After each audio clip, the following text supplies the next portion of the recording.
selamat sore Kak Febri. Perkenalkan nama aku Alinda. Kalau boleh tahu, gimana nih kabarnya Mas Febri? Sehat kan? Alhamdulillah sehat. Saya sehat. Alhamdulillah, Alhamdulillah. Nah Kak, sebelum kita mulai lebih jauh lagi, mungkin di sini Sobat Emas juga masih kepo. Sebenarnya apa sih arti nama dari Kurnia Kos ini Kak? Oh, arti nama dari Kurnia Kos ya. Ya, Kurnia Kos itu diambil dari nama saya. Kemarin itu kita bingung. Kos-kosannya pas sudah selesai dibangun itu dikasih nama apa ya? Setelah mm-mm. dipertimbangkan, saya juga sebagai owner, juga sebagai pengelola, gimana kalau misalkan dibuat Kurnia Kos? Karena belakang nama saya kan juga Kurniawan, begitu. Oh, berarti Kurnia Jadi, Kos ini iya, diambil dari nama Kak Febri ya Kak ya? iya, Kurnia Kos, betul. Febrianto Kurniawan. Iya, betul Kak namanya itu. Iya, betul. Oke, keren namanya dari diambil nama sendiri ya Kak. Kalau boleh tahu nih Kurniakos itu ada di mana sih Kak lokasinya? Jalan Kiai Morang, Penggaron Kidul, Oh Majapahit. di Semarang ya Kak ya? Iya, di Semarang. Oke oke. Nah, mungkin di sini sobat emas yang lagi ada di Semarang atau mungkin lagi nyari kuliah juga nih daerah Semarang ataupun nyari pekerjaan di daerah Semarang, boleh banget langsung kunjungin kos-kosannya Kak Febri yang pastinya aman dan tentunya nyaman. Bener nggak Kak? Betul dong. Nah, buat Sobat Emas mungkin yang ingin mengajukan pertanyaan untuk Kak Febri, boleh banget langsung untuk tulis di kolom komentar. Siapa tahu nanti Kak Febri bisa bantu menjawab pertanyaan dari sobat teman-teman sekalian. Nah nih Kak, aku mau langsung bertanya mengenai bisnis dari Kak Febri nih. Kalau boleh tahu, boleh nggak sih diceritakan sedikit mengenai gimana sih awalnya Kak Febri ini membangun kos-kosan dan sebelumnya ini Kak Febri itu pernah nggak sih kayak melakukan bisnis lain dari selain kos-kosan ini Kak? Iya. Ya, karena asal mula saya menjalankan kos ini karena dari kecil saya memang tertarik atau kepengen gitu jadi seorang pengusaha. Jadi dari kecil itu sudah sering bantuin teman-teman, keluarga kalau misalnya ada jualan gitu, saya sering bantuin. Dan itu sampai saya menuju kuliah. Dan Keren Kak. kemudian, mm-mm. Dan kemudian pada saat saya kuliah, saya rasanya, wah kepengen nih gimana ya usaha yang bisa diselingin dengan kuliah atau bisa dibilang tidak mengganggu kuliah saya, tidak membuat kuliah saya itu berantakan gitu. Awalnya itu saya kepengen itu mengambil franchise makanan atau rumah Serius? makan. Iya. Kemudian saya pelajari, saya pertimbangkan bagaimana cara menjalankan rumah makan, bagaimana manajemen operasionalnya, bagaimana cara untuk memasarkan makanannya, apa saja yang harus dilakukan, effort apa aja yang harus dilakukan, begitu. Itu setelah saya pertimbangkan itu akan mengganggu kuliah saya dan membuat saya itu gimana ya keteteran gitu. Iya Kemudian benar-benar. setelah itu, iya begitu.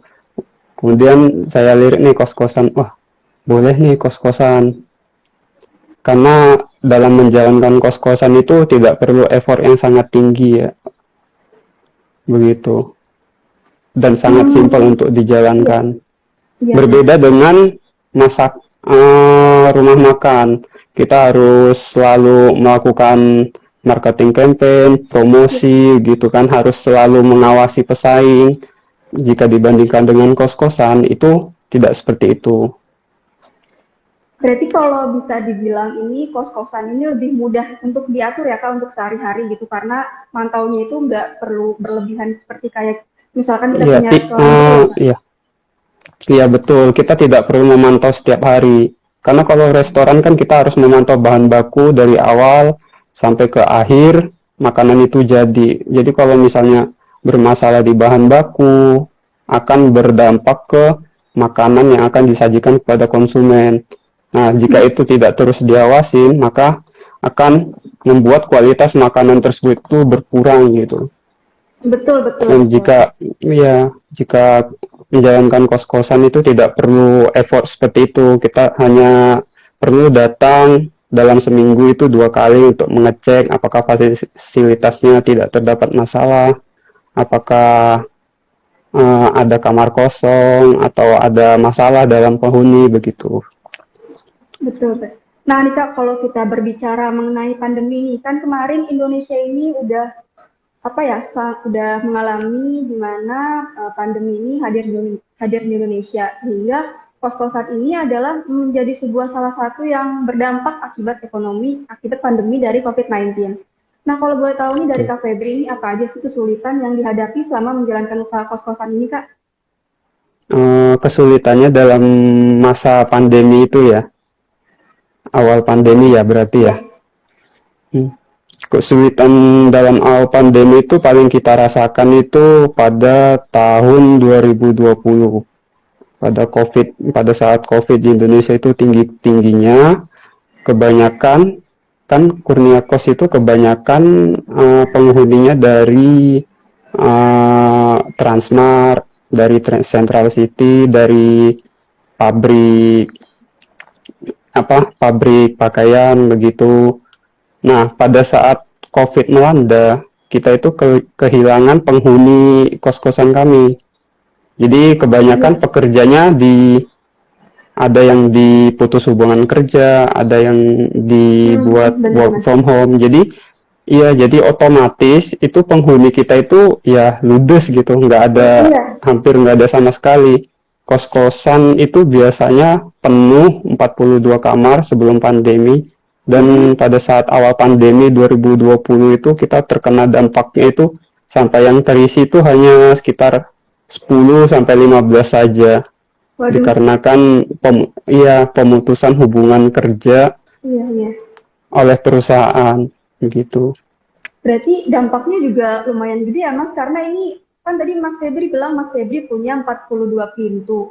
Yang terisi itu hanya 14 pintu ya Mas, berarti itu 10 sampai 15 pintu. Iya benar. Iya, gimana?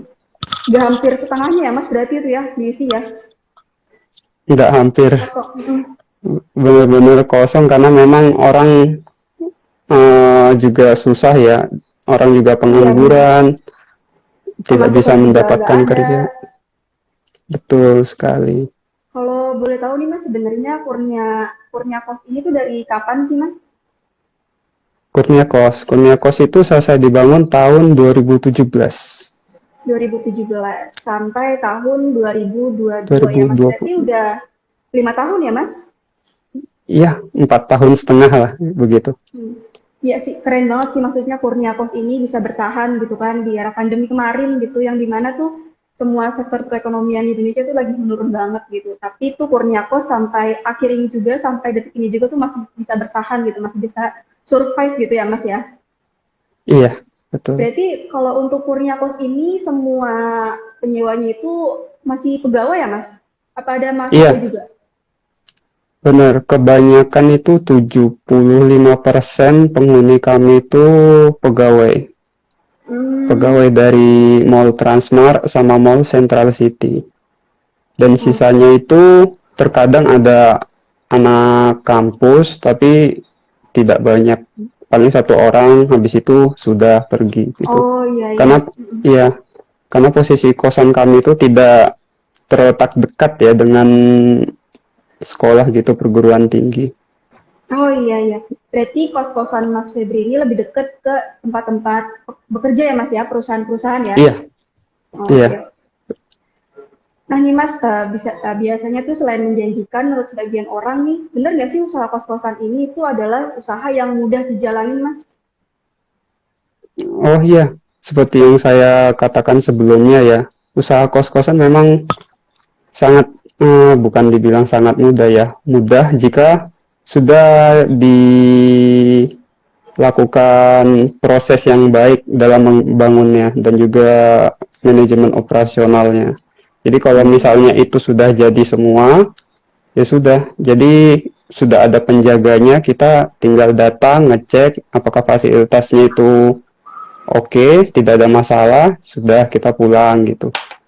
Karena hal itu juga yang membuat pertimbangan saya untuk membangun kos-kosan, karena dapat saya sambi ya.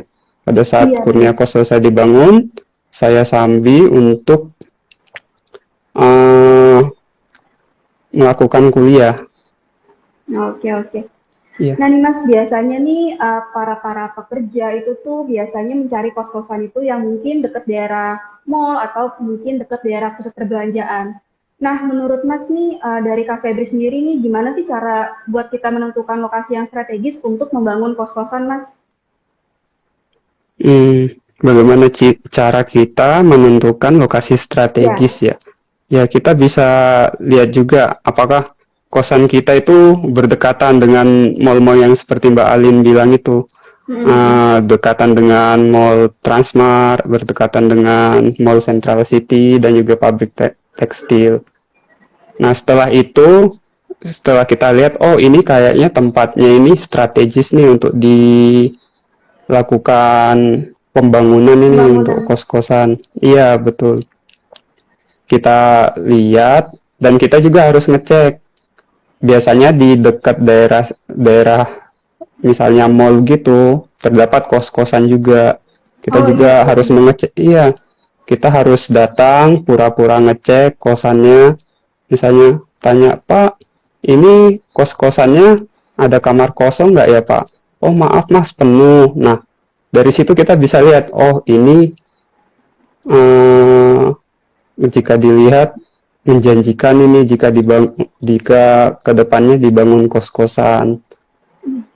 Terus kita cek lagi ke sebelah, Pak, kos-kosannya apakah ada yang kosong ya? Ternyata pada penuh. Nah, kebetulan Penuh. kemarin kita riset, iya begitu. Kita lihat-lihat apakah cocok daerah tersebut dibangun untuk kos-kosan, dan ternyata setelah dilihat-lihat, wah ini penuh, berarti cocok ini untuk Cocok dibangun daerahnya. kosan.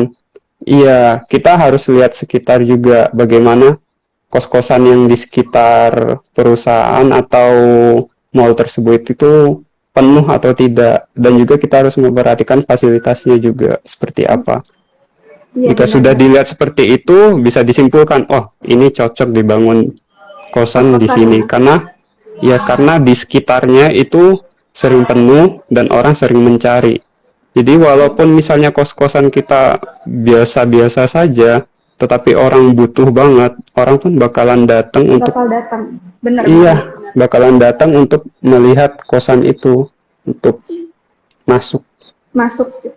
Nah, Iya, biasanya emang sih Mas benar biasanya tuh para pekerja atau mungkin mahasiswa juga itu tuh biasanya itu mencari kos-kosan itu yang dekat jalan besar, terus aksesnya juga iya. gampang, transportnya juga gampang ya Mas ya. Nah, nih Mas terus kalau kita berbicara mengenai pembangunan nih, menurut Mas sendiri nih sebenarnya sulit nggak sih membangun atau mengurus perizinan untuk membangun kos-kosan Mas secara umumnya?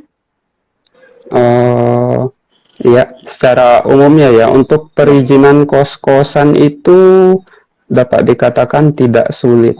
Perizinannya itu hampir sama seperti membangun rumah pribadi. Dan kos-kosan itu kan dia tipenya suatu usaha untuk kepentingan bersama, bukan kepentingan pribadi.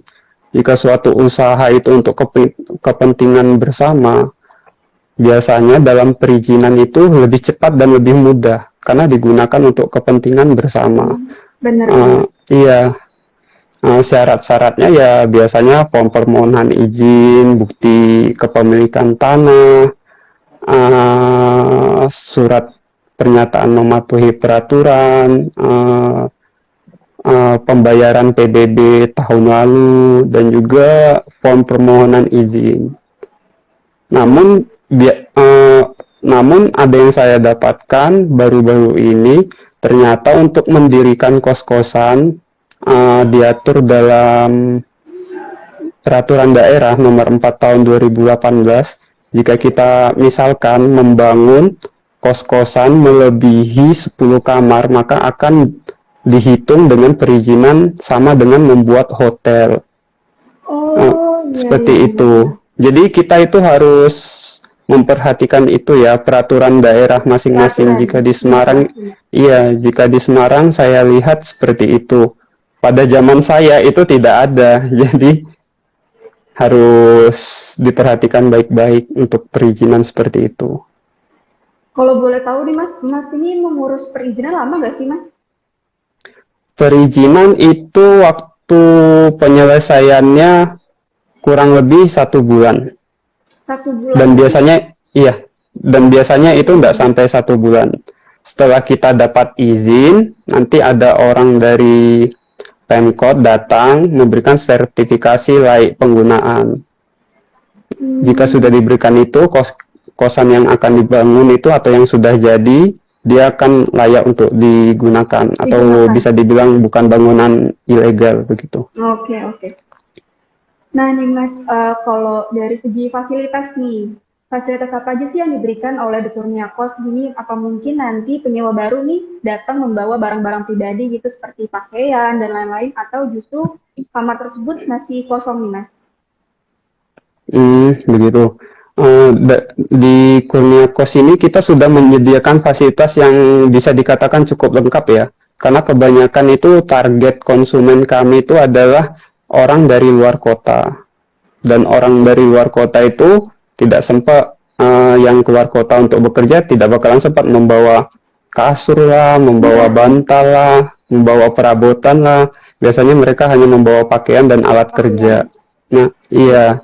Dan kita itu di dalam Kurnia Kos itu sudah menyediakan tempat tidur, sudah menyediakan meja, sudah menyediakan lemari, kamar mandi dalam, dan itu lengkap gitu. Ada Berarti, showernya dan WC oh, duduknya. wah, wah keren. Berarti udah full furnish ya Mas ya? Udah lengkap semua Iya, ya? full furnish. Iya. Oke, oke. Nah, kalau boleh tahu nih, kosan Kak Febri ini memiliki tipe tipe kamar dengan harga yang berbeda nggak sih Kak? Atau kalau mungkin kita boleh tahu juga nggak sih untuk berapa kisaran dari harga kamar tersebut Kak? Bagaimana Mbak? Bagaimana? Putus tadi? Ah, putus, maaf ya Mas ya. Gini Iya. Mas, kosan Kak Febri ini memiliki tipe-tipe dengan, apakah kosan Kak Febri ini memiliki tipe-tipe kamar dengan harga yang berbeda? Dan kalau boleh tahu Hmm. juga nih, berapa sih kisaran atau range harga dari kamar tersebut Mas untuk persewanya? Hmm. Iya, karena awalnya kami itu menarget, dalam kosan itu menarget penyewa dengan kalangan menengah. Jadi kami itu memberikan harga yang cenderung datar ke semua kamar, yaitu 700.000 per kamar. Kemudian eh, setelah bering waktu banyak nih yang nanya, Mas, bagaimana kalau misalnya kosannya ada yang dibikin AC, saya pengen banget ini kosan AC. Oh iya, kita bikinin AC begitu. Jika range yang biasa itu 700, range yang menggunakan AC itu kita berikan tarif 1 juta rupiah per kamar.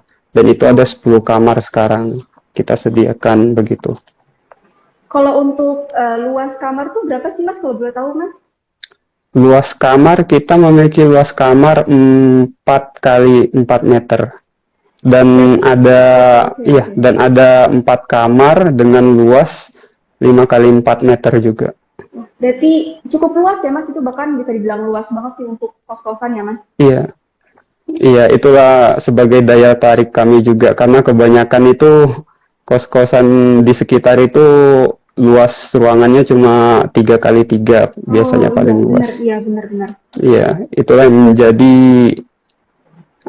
kunci kami menarik konsumen untuk datang ke kosan Kurnia Kos begitu.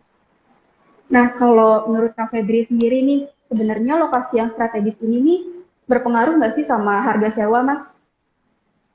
Oh, kalau itu ya sangat berpengaruh ya. Kalau misalnya kos saya itu terletak di daerah Undip, saya bisa mematok harga awalnya saya ini 700.000. Kalau misalnya lokasi kos saya berada di dekat Universitas Diponegoro bagian atas, itu bisa saya berikan harga 2 juta begitu. Wah, Dan itu harganya sangat beda sekali ya. beda, iya benar Mas, beda. Iya, sangat sangat beda sekali karena untuk membangun di daerah situ juga lebih mahal, dan juga untuk biaya membeli tanahnya juga jauh 2 kali lipat sampai 3 kali lipat lebih Wah, mahal juga begitu. berarti ini berpengaruh banget ya Mas sama harga ya Mas, karena Benar, kalau untuk berpengaruh banget. tempat-tempat tempat kuliah, tempat mall-mall itu harganya bisa dibilang Iya, cukup 2 kali lipat ya Mas. iya. Atau bisa dibilang di pusat kota, karena Kurnia Kos itu berada di daerah kota bagian pinggir di Semarang, begitu. Oh, oke oke. Jadi Kurnia Kos ini masih dibilang cukup terjangkau ya Mas untuk harga ya Mas. Berarti. Iya, betul. Mm-mm. Nah nih Mas, kalau saat ini nih kan kompetitor ini nggak hanya berasal dari pemilik kos-kosan konvensional aja nih, tapi udah banyak nih Mas startup yang udah mulai menyediakan jasa pengelola properti yang mungkin sekarang ini udah menjamur Mas.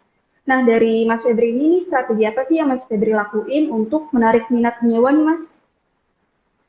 Bagaimana strategi saya ya untuk Iya, menarik minat penyewa? penyewa. Karena dari awalnya daerah saya itu sudah memang daerah memang wilayah untuk membangun kosan baik, itu lokasinya itu sering sekali penuh. Nah, strategi saya itu bukan untuk menarik pelanggan untuk datang ke kos saya, melainkan strategi untuk mempertahankan agar orang yang di dalam itu tidak keluar menuju kosan lain. Hal-hal Iya. yang saya lakukan itu biasanya, ya, hal-hal yang saya lakukan itu biasanya kosan saya nih sudah Mm-mm. berjalan sekitar 6 bulan. Ada orang datang, Mas, ini kosannya gede, bagus, tapi kok nggak ada wifi-nya ya? Saya buatin wifi begitu. Ada lagi orang datang, Mas, ini kosan bagus, enak banget ini kalau ada dapurnya, biar kita bisa masak dan disediain gasnya. Nah, dari pihak Kurnia Kos, kita menyediakan dapur untuk warga kos itu kalau misalnya mau makan, mau menyimpan makanan, itu bisa. Kemudian kos-kosan kami itu, Mas, ini kosannya bagus, tapi kok ini orang-orang yang ngekos kok menjemurnya pada di depan kamar ya, kosannya kelihatan jadi nggak rapi, nggak bagus gitu. Jadi kita ikutin, oh iya kita bikinin satu tempat untuk menjemur biar kosan itu terlihat rapi terus, bagus begitu, bukan nggak melihat pemandangan yang tidak enak begitu. Dan kemudian ya ada juga yang datang itu, Mas, ini airnya di kos-kosan kok ini itu ya sering mati ya.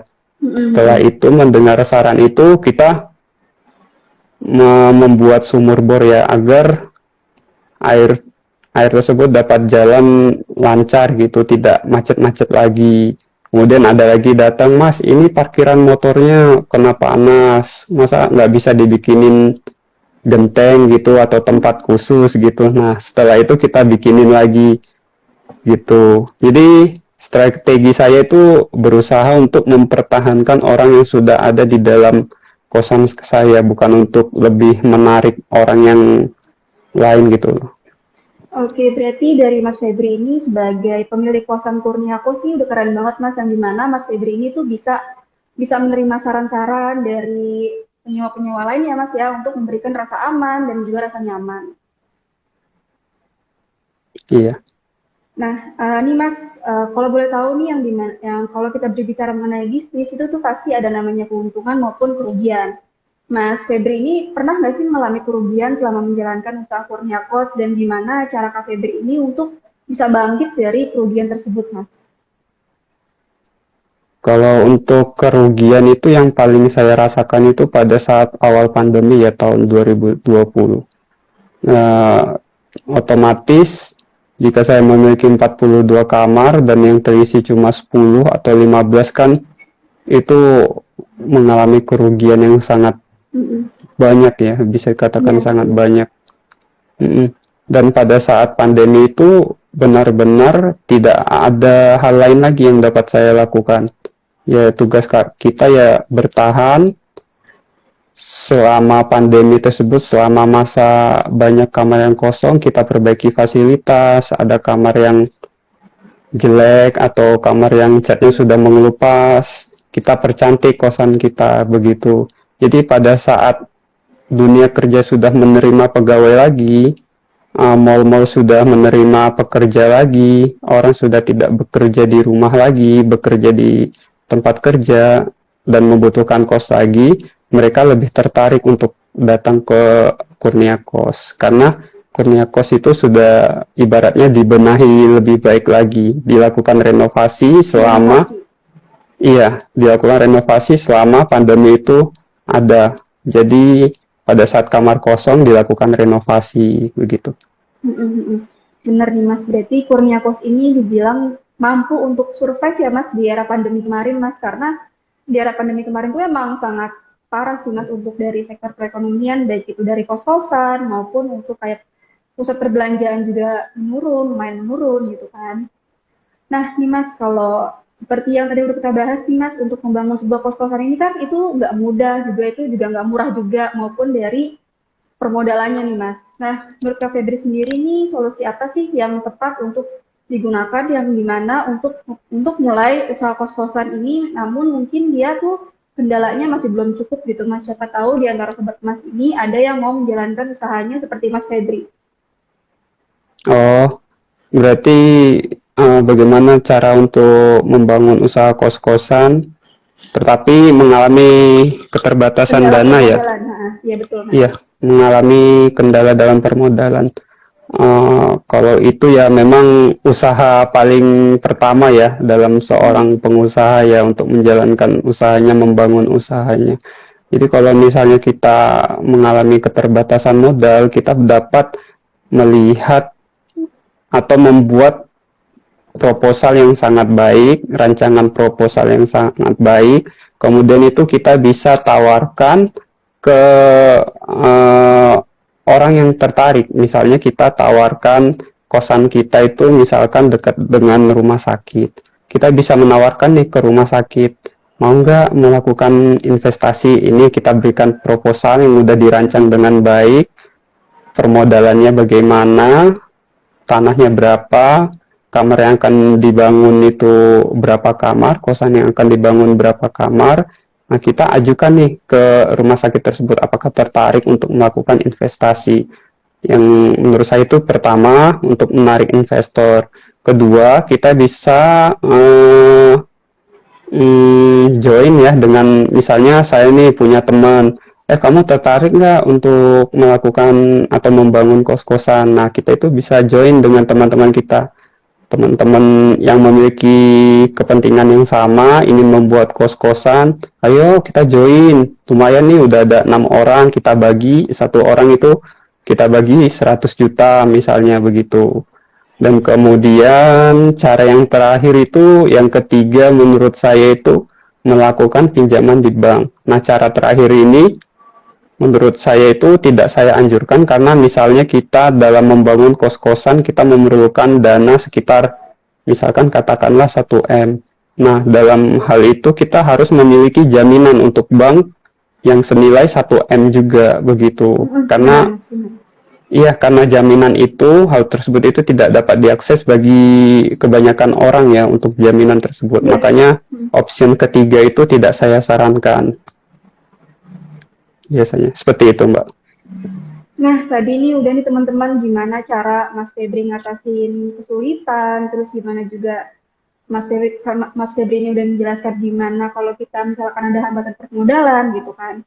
Nah, seperti yang tadi udah dibicarakan oleh Mas Febri ini bahwa segala sesuatu itu tuh bisa kita lakuin nih asal kitanya ada niat dan kitanya juga mau bersungguh-sungguh dalam usaha. Betul. Nah, untuk sobat emas mungkin yang ingin mulai usahanya seperti Mas Febri, namun bingung kendalanya ini belum cukup, nggak usah pusing lagi karena Jembatan Emas hadir sebagai platform peer-to-peer lending yang akan membantu kalian dalam untuk memulai usaha atau mengembangkan usaha dengan bantuan permodalan. Nah, untuk informasi lebih lanjutnya bisa banget langsung kunjungi di Instagram Jembatan Emas maupun di website Jembatan Emas ataupun juga bisa langsung untuk menghubungi nomor yang ada di kolom komentar. Nah, Mas Febri, kita punya beberapa pertanyaan nih dari teman-teman. Aku bacain ya, Mas ya. Iya.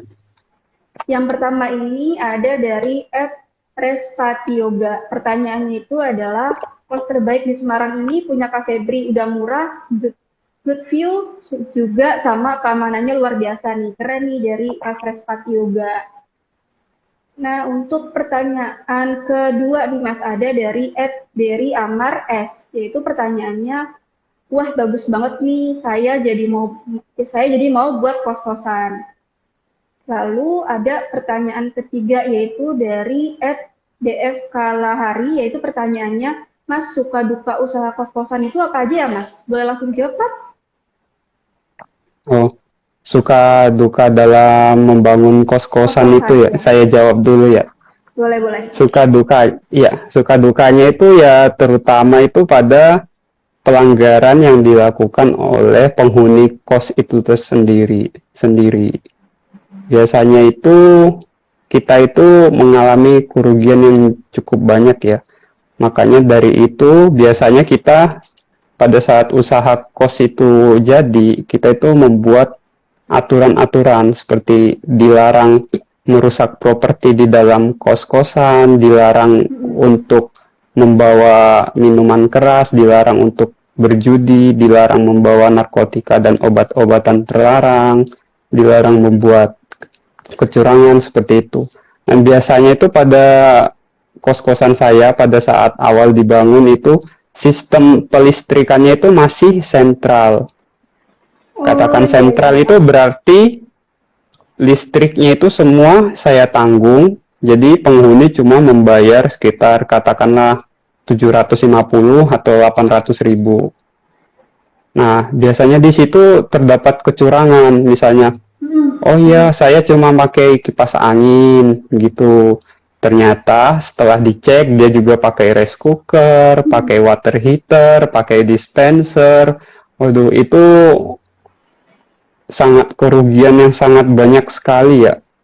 Bisa dikatakan sangat banyak sekali dan kita itu tidak mampu untuk mengawasi setiap kamar 42 kamar tersebut. Maka dari itu diberikan solusi bagaimana jika kita memasukkan token listrik masing-masing pada setiap kamar. Dan kemudian itu saya ajukan kepada PLN, kemudian di-approve, dibangun sistem token listrik masing-masing pada setiap kamar. Nah, dan itu dari situlah masalah tersebut itu tuh dapat teratasi. Biasanya masalah-masalah tersebut itu tuh dilakukan pada penghuni kamar yang tidak bertanggung jawab. Dan biasanya juga penghuni kamar itu, properti saya itu kan misalnya tempat tidur, meja, dan juga lemari itu termasuk properti yang cukup dibilang mahal ya. Dan kebanyakan itu kadang ada penghuni yang tidak bertanggung jawab. Mereka datang dan mereka keluar itu tidak memberikan kunci, dan dapat katakan itu mereka keluar begitu saja, kondisi tempat tidur rusak, kondisi lemari rusak. Nah, itu kan termasuk kerugian yang cukup banyak ya dalam kita itu, termasuk suka dan duka kami juga dalam pemilik kos. Dan juga ada penghuni, dia sudah waktunya bayar, kemudian dia nunggaknya itu sampai 2 minggu lebih, dan kemudian mau ditagih, ternyata orang tersebut itu sudah lari. Wah, sudah lari kabur ya Mas? Dan kabur duluan. Iya, sudah lari. Dan itu tuh kejadian itu tuh nggak jarang gitu loh, cukup sering di kos-kosan. Jadi saya sarankan orang yang ingin menjalankan kos-kosan itu harus melihat betul-betul apakah orang tersebut itu benar-benar dia meminta fotokopi KTP-nya, meminta data diri mereka, untuk memastikan gitu loh. Kalau mereka misalkan berbuat kecurangan, kita bisa membawa hal tersebut ke pihak kepolisian begitu. Iya, benar-benar Mas. Karena ya emang kalau kita bangun kos-kosan ini tuh kita juga nggak bisa melihat bahwa orang ini tuh sebenarnya bisa bertanggung jawab atau enggak gitu ya Mas, sehingga kita gimana cara kita untuk mengantisipasi penyewa-penyewa yang kayak nakal ya Mas, berarti? Iya, hal tersebut itu tidak dapat kita hindari ya, kita tidak dapat melihat penyewa-penyewa tersebut. Kita hanya bisa melihat, oh ini orangnya ini benar sesuai dengan KTP, dan tiba-tiba itu Ya udah, pada saat bayar dia bahkan nunggak, dia nggak pernah ada kabar, diteleponin Kabar nggak diangkat, ternyata iya dia sudah keluar ya membawa ampun. kunci dan tidak pernah kembali lagi. Itu termasuk Hmm. suka dan duka juga sih dalam memulai usaha kosan. Orang yang Nah, memiliki usaha kosan pasti akan merasakan itu, saya jamin. pasti Mas. Saya jamin. Nah, nih Mas, pertanyaan selanjutnya dari Kiki Febri, yaitu pertanyaannya untuk Mas Febri nih. Dalam membangun bisnis kos-kosan ini, Mas kira-kira yang paling ribet itu urusannya apa ya Mas? Baik dari sisi penghuni dan pembangunnya dan pembangunan bangunannya Mas. Yang paling ribet ya dalam Mm-mm. mengurus kos-kosannya ya. Kosan. Dari saat dibangun, bisa dikatakan kosan itu tidak terlalu sulit ya saat dibangunnya, hanya membutuhkan biaya yang cukup besar begitu. Kalau misalkan dari penghuni, seperti yang saya katakan itu, kebanyakan itu masalahnya itu dari penghuni, kalau dari kos-kosan itu. Jadi kita dari kos-kosan itu sudah harus menyiapkan peraturan tata tertib kosan kita, hal-hal apa saja yang dilarang. Jadi kedepannya jika misalkan terjadi masalah, itu kita punya dasar untuk menindaklanjuti hal tersebut. Biasanya itu masalah itu banyak sekali ya jika disebutin satu-satu ya. Yang paling Mm-mm. bisa dilihat itu eh, penghuni yang nakal, misalnya penghuni tersebut itu melakukan apa eh, berjudi, ada pernah ditemukan membawa minuman keras. Nah, misalkan itu kita tidak membuat peraturan seperti itu, nanti kedepannya itu kita bisa dituntut, wah ini kosannya ini Tidak bahaya nih, aman, bahaya. memperboleh. Iya benar. Iya, kita tidak mempunyai dasar untuk melarang mereka, mereka juga bisa menuntut kita gitu. Mm-mm, benar Mas. Benar. Dan juga di kosan itu juga ada yang nakal juga, jadi dibikin untuk tempat, mohon maaf ya, open BO begitu. Mm-mm. Dan itu sudah sering dan kita itu melakukan pelarangan. Memang Iya, kosan iya kita benar. itu menerima laki-laki dan perempuan, jadi jika misalkan itu satu kamar, itu kita mewajibkan untuk memberikan bukti nikah seperti itu. Oke, oke. Berarti ini apa ya Mas, membangun rasa aman sih Mas sebenarnya untuk penyewa-penyewa kamar lain Iya, ya Mas ya, karena mungkin nanti takutnya iya, terganggu nih sama satu oknum ini ya Mas.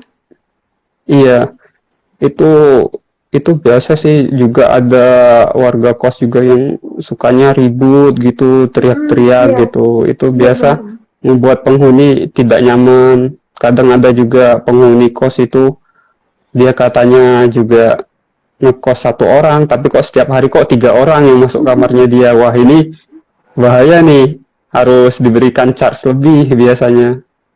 Seperti Iya itu. betul betul. Lanjut nih Mas untuk pertanyaan selanjutnya dari @gambarinlah, yaitu pertanyaannya, Mas, untuk biaya maintenance kamar biasanya dipotong berapa persen dari harga sewa per bulannya nih Mas? Kalau untuk maintenance ya, Mm-mm. maintenance itu kita ambil 5%. 5% dari biaya sewa kamar, Sewa katakanlah kamar. itu 700 ya. Diambil 5% itu 35.000 untuk maintenance. Kalau misalkan biasanya itu kos-kosan itu paling sering itu rusak bagian shower. Oh iya iya Iya, benar-benar. iya, bagian shower, dan biasanya itu setiap tahun itu sering kita ganti semua gitu. Oke oke. Kadang ada orang yang menggunakan shower terus dilepas aja, jatuh, Dilepas pecah jatuh. gitu. Iya, untuk maintenance seperti itu. Kalau untuk perabotan kan kita sudah menggunakan jati ya, paling enggak itu sudah cukup kokoh ya, dan tidak butuh Mm-mm. untuk dilakukan perbaikan seperti shower tersebut. Mungkin seperti itu. Nah nih Mas, pertanyaan dari @respati yoga, yaitu pertanyaannya adalah, Mas ada yang tanya nih mengenai masih sering disemprot, apa belum pakai desain desain Oh, disinfektan? disinfektan ya. Mm. Hmm, biasanya itu kita menanyakan ke penghuninya ya. Misalnya ini penghuninya mau masuk, Mas ini saya mau masuk, misalnya besok gitu. Nah kita menanyakan Mas mau disemprotin disinfektan nggak gitu. Kalau Iya. misalnya orangnya mau, kita semprot. Karena terkadang itu ada yang sebelum orang masuk kita semprot, orang tersebut itu tuh malah tidak menyukai baunya. Oh, oke Uh, oke. uh. Mm-mm. Jadi kita nggak bisa langsung nyemprot gitu aja, enggak, kita ngikutin orang yang mau disemprot, iya, kalau enggak ya enggak. Biasanya itu kalau ada orang baru kita ganti spray, semuanya kita ganti, kita bersihkan begitu. Tapi Berarti untuk disinfektan atau spray gitu kita mengikuti kemauan kemauan untuk dari penjual ya penghuni. Mas berarti. Iya. Benar. Nah, lanjut nih Mas pertanyaan dari @Dery Amar S. Wah, untuk pertanyaannya nih Mas, rate harga ideal kos-kosan ini untuk saat ini berapa nih Mas kalau boleh tahu? Rate ideal ya. Mm-mm. Oh, berarti harga ideal yang diberikan dalam kos-kosan itu ya. Iya. Oh, kalau untuk melihat idealnya itu nggak bisa dilihat itu, kita lihat, wah idealnya ini misalnya dapat dikatakan 800, enggak, itu kita mengikuti kemampuan penghuni untuk membayar. Kalau misalnya nih kita melihat, wah penghuni kita ini kebanyakan pegawai pabrik, pegawai Transmart, pegawai Mm. Central City, pegawai pabrik tekstil.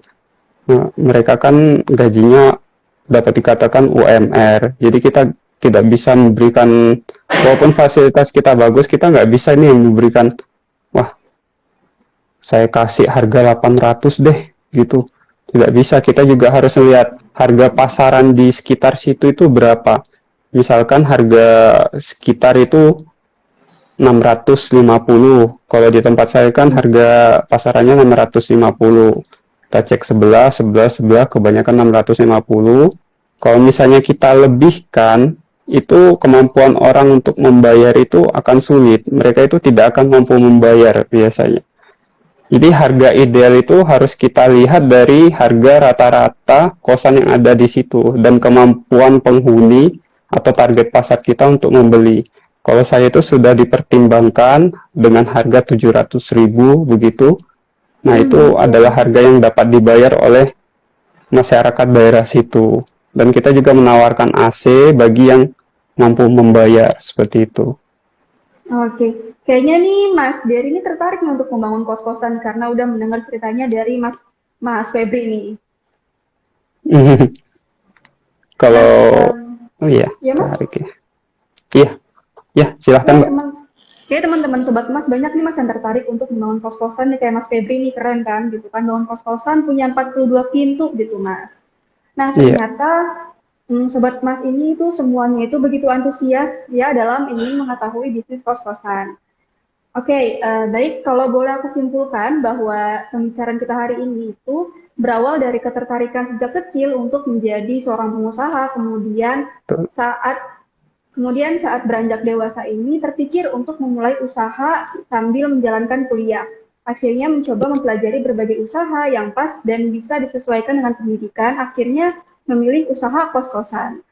Dan Iya, kesabaran itu adalah menjadi kunci pintu yang paling pertama ya Mas, walaupun saat pandemi COVID-19 kemarin ini mengalami atau sempat Mas Febri ini mengalami hanya terisi 14 kamar gitu kan, yang dimana pastinya Mas Febri ini merasakan kerugian. Tapi dengan kesabaran Mas Febri ini nih, dari hal tersebut itu tuh Mas Febri ini dan kosan Kurnia ini tuh bisa survive gitu sampai sekarang bisa bertahan.